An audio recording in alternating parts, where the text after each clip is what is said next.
Les managers ne sont pas des saints et ils sont souvent désemparés devant les comportements de collaborateurs qui n'adoptent pas la conduite désirée et ne sont pas au rendez-vous des résultats visés.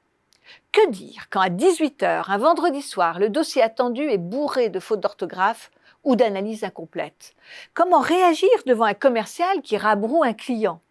Pourtant, tout a été bien fait, de la formation, des explications, une bonne formulation des attentes, un planning dûment élaboré. Et une fois de plus, Régis, Leïla ou John Paul ne sont pas à la hauteur des attentes. Il y a alors deux scénarios possibles pour réagir.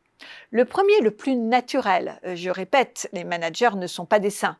Exprimer sa déception, sa colère, son mécontentement en blâmant la personne avec des remarques comme « Encore une fois, tu es vraiment fâché avec les chiffres. J'aurais dû m'en douter, tu n'arrives jamais à tenir les délais. Je suis très déçu par ce que je vois. » Ce peut aussi être un simple regard, mais qui en dit long sur la déception. Autant de remarques ou d'attitudes qui pointent le dysfonctionnement, l'erreur commise, l'inadéquation du comportement. Quel que soit le ton, plus ou moins aimable, colérique, acerbe, quelle que soit l'intensité du moment, quelles que soient les précautions de formulation, ces réactions enferment le collaborateur dans une personnalité. Elles l'assignent à un comportement déterminé. Elles le naturalisent, comme nous l'expliquent si bien des chercheurs en psychologie sociale comme Robert Vincent Joule. Naturaliser, c'est assigner à vie la personne à des comportements. Joule cite ainsi l'acteur et humoriste Jean-Yann qui disait « C'est agréable d'être traité de fainéant parce qu'après, on n'a plus besoin de faire des efforts. » C'est ainsi qu'on devient le maladroit de service, le bout en train, le nul en maths, le méchant.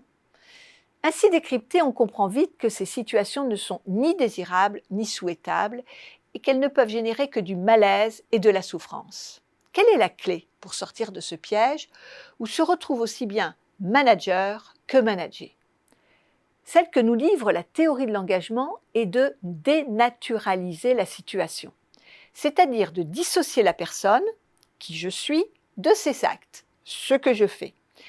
Il ne s'agit ni de déni, ni d'encouragement naïf, mais de créer des possibles chez cette personne.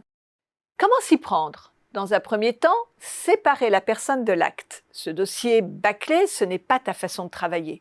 Ce ton agressif, ce n'est pas toi. Je ne te reconnais pas dans ce retard. Et dans un deuxième temps, créer un contexte d'engagement. Que proposes-tu pour rattraper ce retard? Comment vois-tu la suite?